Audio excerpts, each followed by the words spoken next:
Oi pessoal, vamos continuar lendo há 2000 anos, livro então psicografado por Chico Xavier, ditado por Emmanuel. Eu faço parte da série Romance de Emmanuel e conta a história do próprio Emmanuel quando ele era o senador Publio Lentulus ali na época de Jesus Cristo, ali na Roma Antiga. Começa no ano de 31 e agora nós estamos na segunda parte do livro, esse livro que Emmanuel diz, ele conta a vida dele toda, abre a intimidade dele para que sirva de roteiro para a gente, para a nossa caminhada aqui. Pois como a gente já viu, agora vai ficar até repetitivo, que eu já vou repetir todo dia, ali no Caibalho, há pessoas e entidades para quem a gente acredita poderes de santos e a gente reza para eles, que já estiveram por aqui, já passaram, fizeram essa mesma caminhada, porque eu acredito que é como se fosse assim uma torneira, uma fonte que vai jorrando e a água ela vai escorrendo tem vários caminhos para voltar para o mar. E é como Jesus Cristo disse também, tudo que eu faço vocês podem fazer, se não fosse uma caminhada assim, que aqueles que vieram antes já passaram, e aí eles podem dizer, pode nos ajudar para que nós sejamos sábios. A gente não precisa, se a pessoa diz, olha, eu fui por aqui, por esse caminho, ali tem um buraco super fundo, não dá para desviar, com certeza a gente cai. Então, pega esse outro. É isso que Emmanuel está fazendo aqui, mostrando a vida dele, não é ficção, é realidade. E nós estamos no segundo capítulo, na segunda parte do livro, nós estamos no 7º capítulo. A gente fez a primeira parte do 7º capítulo, que é Teias do Infortúnio. Essa é a segunda parte do 7º capítulo, e nós vimos, só para rememorar que nós vimos no vídeo anterior, foi que esse segundo capítulo voltou ali para aquela parte da história em que traz então o sofrimento da Flávia, a mulher do Plínio. A Flávia é a filha do senador Publio Lentulus, e ela então, depois que foi envenenada pelo Saul de Gioras, que desde que a viu se apaixonou doentiamente por ela, ela então foi envenenada por ele, envenenada de uma forma, não envenenada fisicamente, ela foi envenenada energeticamente. Ele plantou no coração dela o ciúme, porque ele disse que o marido dela estaria saindo com a Aurélia, teria voltado a ser amante da Aurélia, e ainda não era verdade. Porém, ela comprou como sendo verdade e se transformou, deixou o ciúme então entrar entre os dois, e não foi mais a mulher que ele gostaria de encontrar quando ele chegasse. Pelo menos é dessa forma que Emmanuel reportou, mostrou nas páginas anteriores. E aí o que ela fez com isso, ao invés de segurá-lo, de afastá-lo da Aurélia, ela o jogou nos braços da Aurélia e de outras amantes. Agora ele está totalmente desregrado, gastando toda a fortuna da família.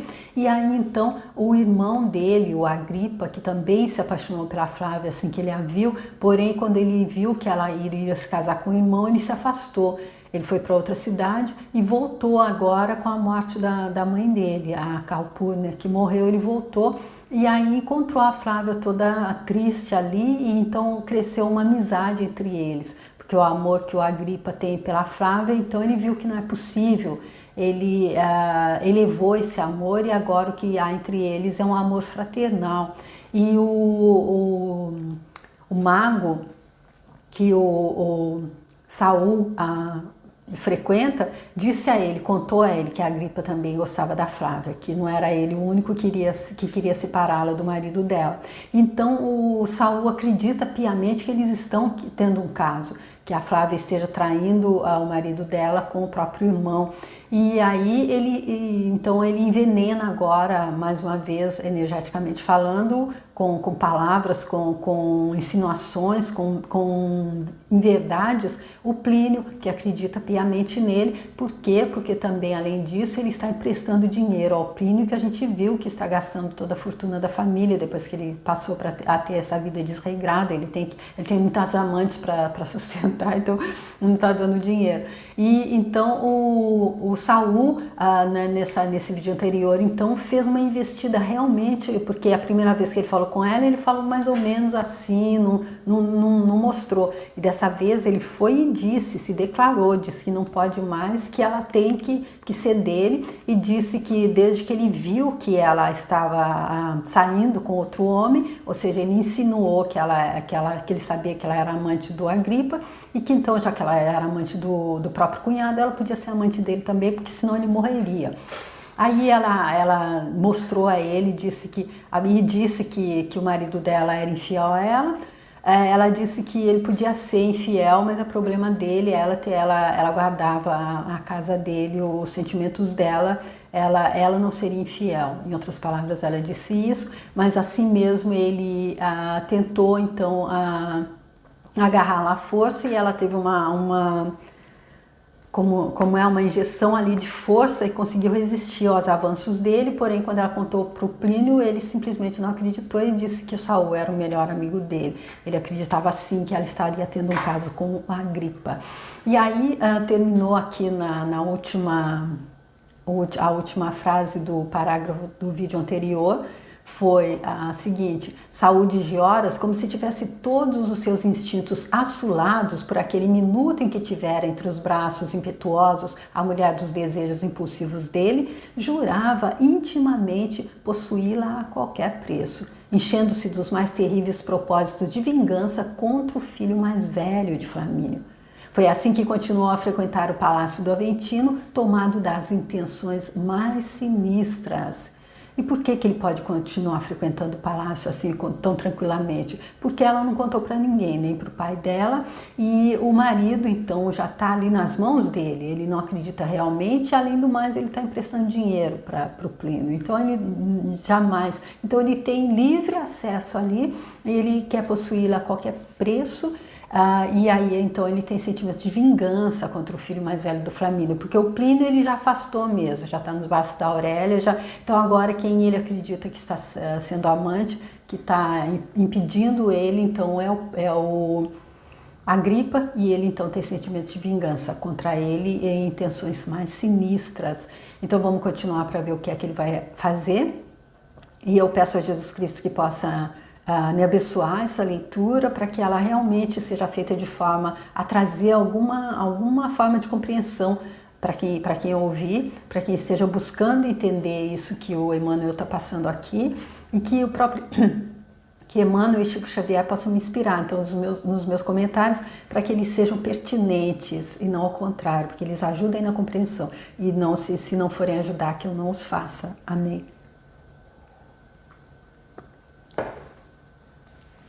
Respeitando as antigas tradições da família Severus, que sempre fizeram questão de proporcionar àquele liberto um perfeito tratamento de amigo íntimo, Públio Lentulus, embora a pouca simpatia que lhe inspirava, concedia-lhe o máximo de liberdade na sua residência, sem de leve suspeitar dos propósitos condenáveis dele. Agora Saul não buscava a intimidade da família, nem procurava estar-se, de modo algum, com a esposa de Plínio ou com o pai, conservando-se na companhia dos servos da casa ou permanecendo nos aposentos particulares de Agripa ou do irmão, que nunca lhe haviam negado a mais sincera confiança. Gente, aquela coisa mesmo da própria... eles não têm, o Plínio não está entendendo, porque coitado, ele está totalmente perdido ali nas próprias mazelas morais dele mesmo, mas o Agripa que o considera como irmão, que tem nele a mais sincera confiança, e o senador que teve ali um insight, alguma coisa no íntimo dele, diz a ele quem é ele, mas não claro, porque ele perguntou para ele claramente se ele era filho do André de Gioras, ele disse que não.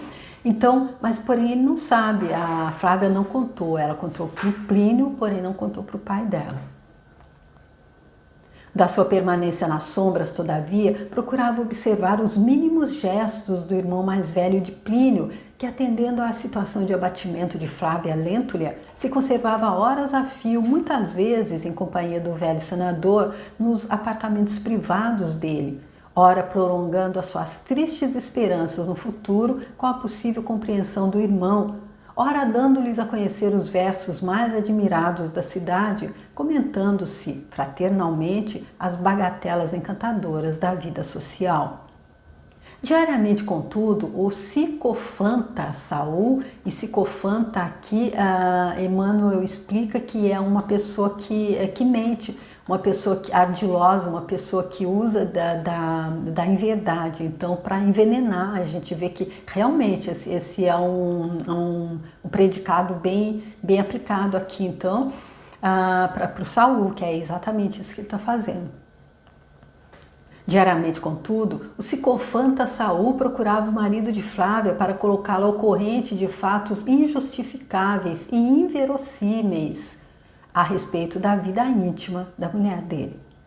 Plínio Severus dava todo o crédito aos desarrazoamentos do falso amigo, afervorando cada vez mais a dedicação dele a Aurélia, que lhe empolgava o coração, assediado e enceguecido pelas mais torpes tentações da vida material. Ou seja, ele já estava ali mesmo com a Aurélia como amante número 1 e com as outras, como Emmanuel mostrou, gastando toda a fortuna da família, totalmente ensandecido mesmo, e agora que ele acredita no que o Saul está dizendo, então é agora mesmo que ele vai se dedicar mais a ela ainda, né? Envenenado pelas intrigas criminosas e reiteradas de Saul, licenciara-se o oficial de modo a realizar uma viagem às Galhas com a amante, por satisfazer-lhe caprichosos desejos há muito manifestados. No dia da partida para Massília, de onde pretendia demandar o interior da província, foi procurado por Saul na residência de Aurélia, a qual ficava próxima do fórum, ouvindo-lhe em febre de ódio as mais tremendas assacadilhas, terminadas com esta aleivosa sugestão. Se quiseres verificar por ti mesmo a traição de Agripa e tua mulher, volta hoje à noite, furtivamente à tua casa e busca penetrar inesperadamente no teu quarto. Não precisarás, então, dos zelos da minha dedicação amiga, porque encontrarás teu irmão em atitudes decisivas. O que será que ele está maquinando? Como é que ele acredita que isso vai acontecer, não é? Ele é ardiloso, né? Naquele momento, Plínio Severus ultimava os preparativos de viagem, tendo mesmo pela manhã apresentado suas despedidas em casa aos mais íntimos familiares. Para justificar os imperativos de sua ausência, alegara determinações expressas da chefia de suas atividades militares, embora fossem muito diversos os verdadeiros e inconfessáveis motivos da partida. E aí, como o Emmanuel já deixou claro anteriormente, ele está se preparando para viajar com a amante, porém a mulher dele se alistar o traindo com o irmão dele, então isso não é possível, não é? Ouvindo, entretanto, as graves denúncias do liberto judeu, o liberto judeu então é o Saul, porque o Saul foi comprado como escravo pelo Flamínio, pai do Agripa e do Plínio, e depois ele foi liberto. Tanto foi que eles se gostaram, que eles se trataram ele como se fosse um próprio irmão, que ele ganhou a liberdade, não é mais escravo. E por isso ele pôde constituir também essa fortuna. Então, ouvindo, entretanto, as graves denúncias do liberto judeu, o oficial preparou-se para enfrentar qualquer eventualidade, dirigindo-se à noite para o Palácio do Aventino, com o espírito atormentado por tigrinos sentimentos. O ex-escravo, porém, que planejara executar seus projetos criminosos nas suas intenções impiedosas e terríveis, postou-se à noitinha, sem a cumplicidade natural de todos os servidores da casa, nos apartamentos particulares de Agripa, procedendo de tal modo que os próprios escravos não poderiam atinar com a sua permanência nos aposentos referidos. Então ele tinha um plano ali, ele já tinha traçado ali um plano bem traçado, então, porque ele não podia adivinhar, ele sabia que ele imaginava, mas ele não podia dizer, hoje ele vai estar lá no quarto dela, digamos que eles fossem amantes mesmo, ele não podia visualizar isso, quer dizer, ver isso, saber com certeza, então ele armou um plano. À noite, Plínio Severus procurou a casa, inopinadamente, com surpresa para alguns criados que tinham ciência de suas despedidas, e sem dizer palavra, enceguecido pelas calúnias injuriosas do falso amigo, penetrou cautelosamente no gabinete da esposa, ouvindo a voz despreocupada do irmão, embora não conseguisse identificar o que dizia.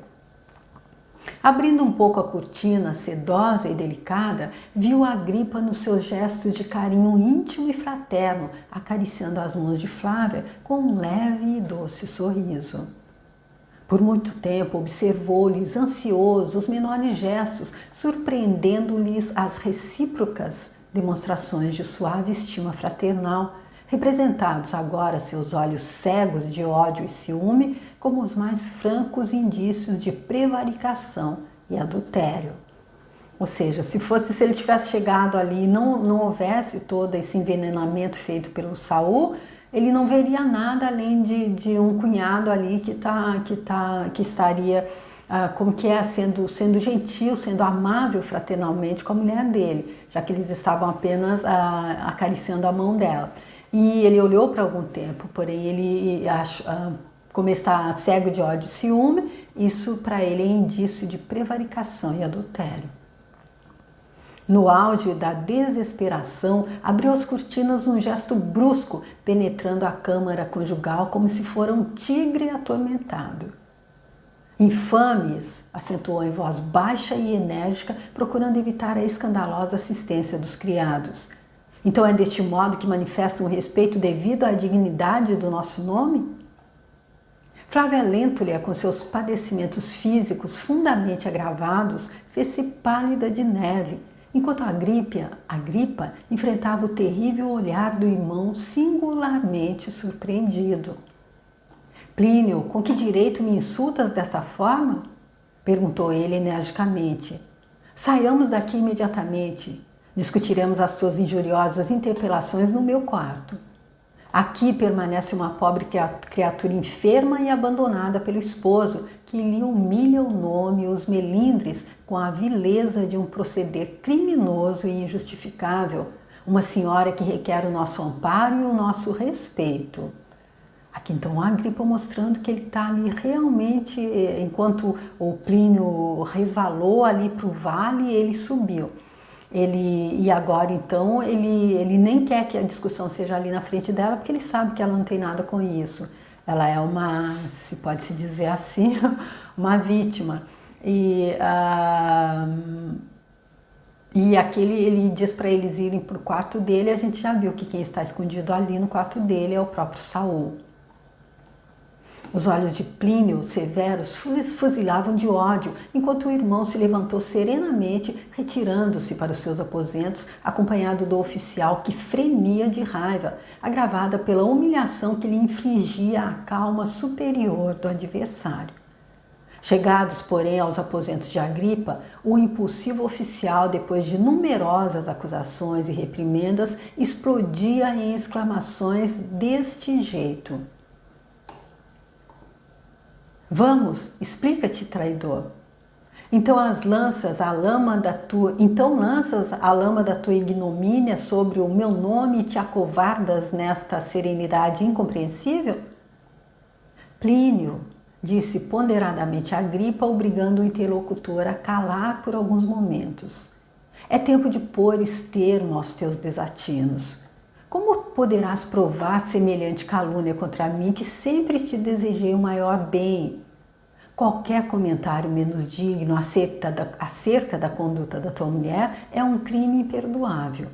Falo-te nesta hora grave dos nossos destinos, invocando a memória irrepreensível de nossos pais e o nosso passado de sinceridade e confiança fraterna. O impetuoso oficial quase se imobilizara como um leão ferido, ouvindo essas ponderações superiores e calmas, enquanto Agripa continuava a externar suas impressões mais íntimas e mais sinceras. E agora, prosseguia com serenidade, já que reclamas um direito que nunca cultivastes em vista da sucessão interminável dos teus desatinos na vida social, devo afirmar-te que adorei tua mulher acima de tudo em toda a vida. Quando gastavas a tua mocidade junto do espírito turbulento de Aurélia, vimos Flávia na juventude dela pela primeira vez logo após o regresso da Palestina e descobri nos olhos dela a claridade afetuosa e terna que deveria iluminar a placidez do lar que eu idealizei nos dias que se foram. Mas descobristes simultaneamente a mesma luz e eu não hesitei em reconhecer os direitos que te cabiam no coração, porque ela correspondeu à intensidade do teu afeto, parecendo-me unida a ti pelos laços indefiníveis de santificado mistério. Flávia te amava como sempre te amou, e a mim só competia esquecer, buscando ocultar as minhas ansiedades torturantes e angustiosas. Nossa, olha até onde ele chegou, ele se abre realmente, porque é o irmão dele, não é? Chegou um momento que ele acredita que não é justo ele guardar o que ele realmente sentiu por ela, então ele conta toda a verdade, mas mostrando, assim que ele viu, ele disse se não fosse a mulher escolhida pelo irmão dele, ele faria tudo para tê-la, mas como era o irmão dele, se afastou. Ao ensejo do teu casamento, não resisti vê-la partir nos teus braços, e depois de ouvir a palavra materna amorosa e sábia, demandei outras terras com o coração esfacelado. Por 10 anos amargurosos e tristes, peregrinei entre Massília e a nossa propriedade de Avênio em aventuras loucas e criminosas. Nunca mais pude acarinhar a ideia da constituição de uma família, atormentado constantemente pelas recordações da minha desventura silenciosa e irremediável.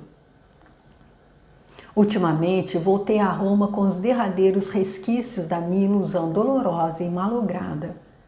Encontrei-te no abismo das afeições ilícitas e não te exprobei os deslizes injustificáveis. Sei que gastaste 3/4 partes dos nossos bens comuns, satisfazendo a louca prodigalidade das tuas aventuras infelizes, degradantes, e não te censurei o procedimento insólito. E aqui, nesta casa, sob este teto que constitui para nós ambos o prolongamento carinhoso do teto paternal, não tenho sido para tua nobre mulher senão um irmão dedicado e amigo.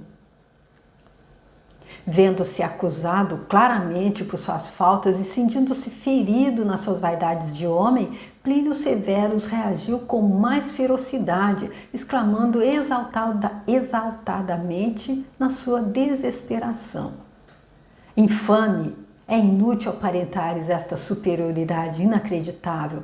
Somos iguais nos mesmos sentimentos e não creio na tua dedicação desinteressada nesta casa. Há muito tempo vives com Flávia ostensivamente em aventuras criminosas, mas resolveremos agora toda a nossa questão pela espada, porque um de nós deve desaparecer. Ou seja, a Agripa tentou fazer ele voltar a si, fazer ele ver, ele argumentou com ele ali com razão mas ele não quer, realmente ele quer resolver a situação aqui pela espada. E arrancando a arma de que fora munido para qualquer eventualidade, avançou decididamente para o irmão, que cruzou os braços serenamente esperando-lhe o golpe implacável. Então onde se encontram os teus brios de homem? Exclamou Plínio exasperado. Esta serenidade expressa bem a tua covardia. Coloca-te em defesa da vida, porque quando 2 irmãos disputam a mesma mulher, um deles deve morrer.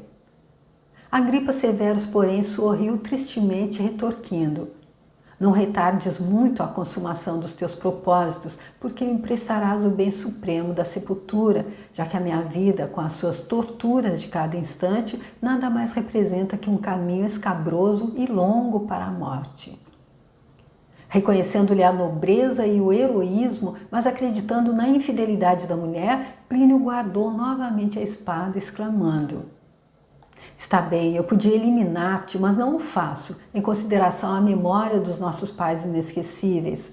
Todavia, continuando a acreditar na tua infâmia, partirei daqui para sempre, levando no íntimo a certeza de que tenho em teu espírito de traidor o meu maior e pior inimigo. Sem mais palavra, Plínio retirou-se a passos largos, enquanto o irmão, caminhando até a porta, lançava-lhe um derradeiro apelo afetuoso para que não se fosse. Alguém, todavia, acompanhara a cena detalhe por detalhe. Esse alguém era Saul, que, saindo do seu esconderijo e apagando inopinadamente a luz do quarto, alcançou Agripa num salto certeiro pelas costas, librando-lhe violento golpe. O pobre rapaz caiu redondamente numa poça enorme de sangue, sem que lhe fosse possível articular uma palavra. Em seguida ao ato criminoso, fugiu o liberto, afetando despreocupação, sem que ninguém pudesse atinar com a dolorosa ocorrência. Que plano macabro, não, gente? Ele sabia mais ou menos como era a índole do Agripa, que ele não discutiria na frente da Flávia, então ele já imaginou que eles iriam para o quarto dele, que conhecendo também o Plínio, imaginou que tudo ia se passar da forma como se passou, e aí então ele agora, eu acredito que ele matou então a Agripa, e para que a culpa então recaia agora sobre o Plínio. No seu quarto, porém, Flávia Lentulha se surpreendia com a demora da solução de um caso em que se via envolvida e também considerado por ela, à primeira vista, como um acontecimento sem importância. Levantou-se depois de considerável esforço, dirigindo-se à porta que comunicava os apartamentos de Agripa com o peristilo. Mas, surpreendida com a escuridão e silêncio reinantes, apenas escutou, vindo do interior, um leve rumor, semelhante aos sons roucos de uma respiração fatigada e opressa. Dominada por dolorosos pressentimentos, a desventurada criatura sentiu bater-lhe o coração descompassadamente. A ausência de luz, aquele ruído de respiração estertorosa e, sobretudo, o profundo e pavoroso silêncio fizeram-na recuar, buscando socorro, e a experiência de Ana, que lhe conquistara igualmente o coração pela dedicação e pela humildade em todos os dias daquele amargurado período da sua existência. Gozando do respeito e da estima de todos, a velha criada de Lívia era agora quase a governanta da casa, a quem, por determinação dos senhores, todas as escravas do palácio do Aventino deviam obediência. Chamada por Flávia aos seus aposentos particulares, a velha servidora dos Lentulus, depois de ouvir a apressada confidência da senhora, compartilhando-lhe os receios, acompanhou-a ao quarto de Agripa, em cuja porta de entrada também parou, pensativa, embora já não mais se ouvisse a respiração opressa, observada minutos antes pela esposa de Plínio. Senhora, disse afetuosa, estás abatida e ainda necessitais de repouso. Voltai ao quarto. Se algo houver que justifique os vossos receios, procurarei resolver o assunto junto de vosso pai, a quem cientificarei do que houver lá no gabinete particular dele. Agradecida, Ana, respondeu a senhora visivelmente emocionada. Concordo contigo, mas esperarei aqui no peristilo o resultado de tuas providências. Com uma prece, a antiga criada penetrou no aposento, fazendo um pouco de luz e parando o olhar quase estarrecida. No tapete, o cadáver de Agripa Severus, caído de borco, descansava numa poça de sangue que ainda corria do profundo ferimento aberto pela arma homicida de Saul. Ana precisou mobilizar todas as reservas de serenidade da fé dela para não gritar escandalosamente, alarmando a casa inteira. Ela, porém, que tantos padecimentos havia já experimentado em todo o curso da vida, não tinha grande dificuldade em juntar mais uma nota angustiada ao concerto das amarguras sofridas, sempre com resignação e serenidade. Todavia, sem poder dissimular a angústia e a profunda palidez, voltou novamente ao peristilo, exclamando algo inquieta para Flávia Lentulha, que lhe observava os mínimos gestos ansiosamente. Senhora, não vos assusteis, mas o senhor Agripa está ferido. E aos primeiros movimentos de curiosidade angustiosa da filha do senador, a qual se lembrava da profunda desesperação do esposo momentos antes, Ana acalmou-a com estas palavras. Não temos tempo a perder. Procuremos o senador para as primeiras providências. Contudo, suponho que devo cuidar sozinha dessa tarefa. aconselhando-vos a buscar a tranquilidade do vosso quarto.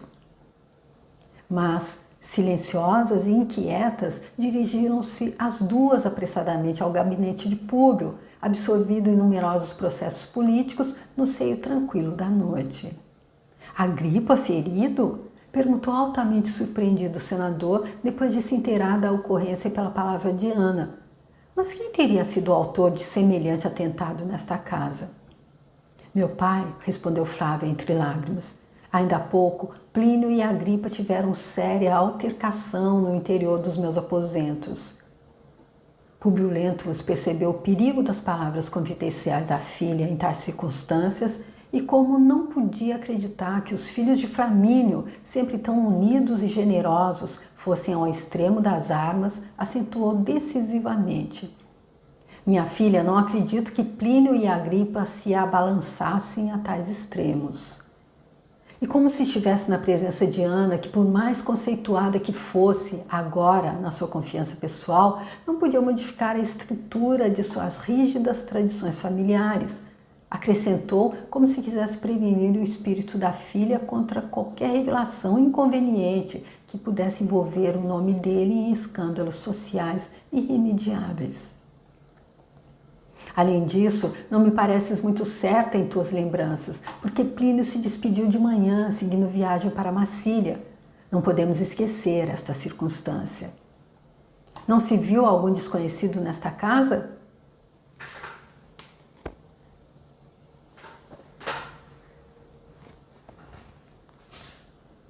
Senhor, respondeu Ana com humildade. Há alguns minutos viu que o senhor Saul se retirava apressado lá do quarto do ferido. De acordo com as minhas observações e atenta à sua familiaridade com os vossos amigos, suponho-o pessoa indicada para nos dar qualquer esclarecimento. Os olhos do velho senador brilharam estranhamente, como se houvesse encontrado a chave do enigma. Aqui então o senador, que já tem ali uma pulga atrás da orelha com relação ao Saul, ele sabe conscientemente que ele é o lobo em pele de cordeiro, né? Com essa informação da Ana de que o viu sair, ele não contava com isso. Que ele entrou sorrateiramente e não deixou que ninguém visse, mas a Ana viu ele saindo.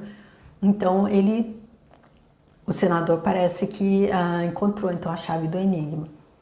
Nesse instante, porém, enquanto organizava os papéis apressadamente a fim de prestar os primeiros socorros ao ferido, Flávia Lentulus, como se as observações de Ana lhe suscitassem novas explicações, rompeu soluçante. Meu pai, só agora me recordo que vos deveria cientificar de coisas muito graves. Então aqui, quem sabe, ela vai contar agora sobre o Saul. Filha, acudiu com decisão, estás doente e fatigada, recolhe-te ao quarto, procurarei a tudo remediar. É muito tarde para qualquer ponderação. As coisas graves são sempre más e o mal que não se corta pela raiz com o esclarecimento oportuno é sempre uma semente de calamidade guardada em nosso coração para arrebentar em lágrimas de amarguras nas horas inesperadas da vida. Falaremos, pois, mais tarde. Cumpre agora providenciar o que seja mais urgente e necessário. E aqui o senador falando com conhecimento de causa, porque se ele tivesse também conversado com a mulher dele, com a Lívia, quando ele acreditou que ela fosse infiel, que ela estava tendo um caso com Pilatos, ele não teria passado por tudo que ele passou, ele teria economizado um pouco de sofrimento, não é?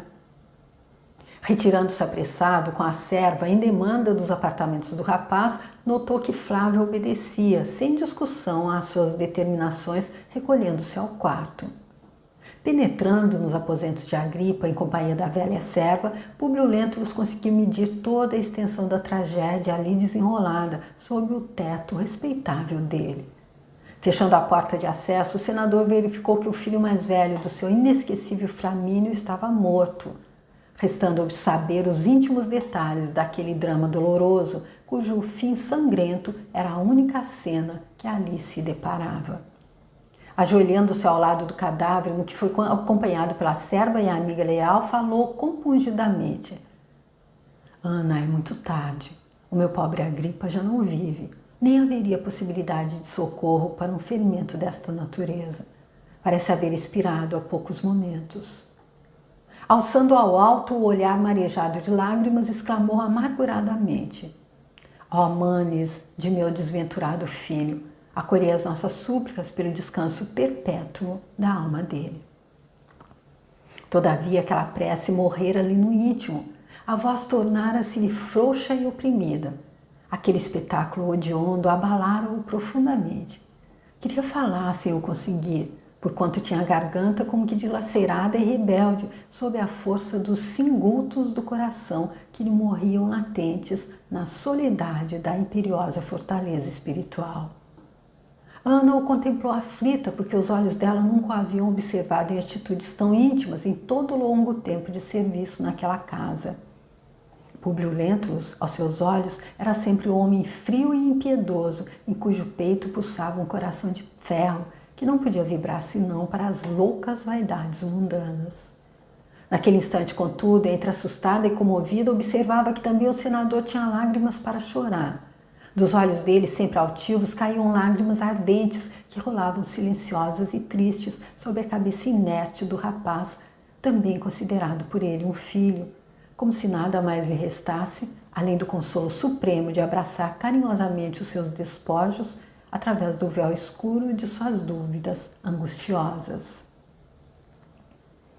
Então, aqui a gente vendo que o senador, o sofrimento, olha a dor ensinando. Ele que aos olhos dela era apenas um coração de ferro, que não sabia chorar, que não sabia vibrar senão para as loucas vaidades mundanas. Depois de tanto sofrimento, ele está mostrando que ele também chora, ele também sofre. É a dor ensinando, então.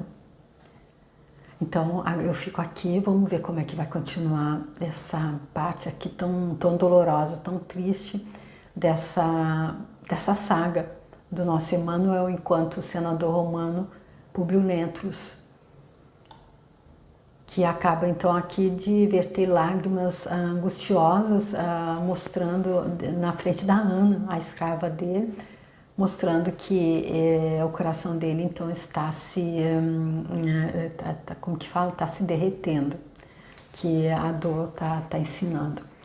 Então, gente, obrigada a vocês que estão acompanhando. Eu espero que vocês estejam gostando. Se quiserem deixar o seu like, quiser me visitar lá no canal, quiser me mandar uma mensagem, eu vou ficar super contente. Espero rever vocês para continuar, então, nessa que vai ser então a terceira parte desse 7º capítulo, que é Teias do Infortúnio. No próximo vídeo, então, vai ser a terceira parte. Essa que a gente acabou agora é a segunda parte, tá bom? Muito obrigada e até o próximo vídeo. Tchau!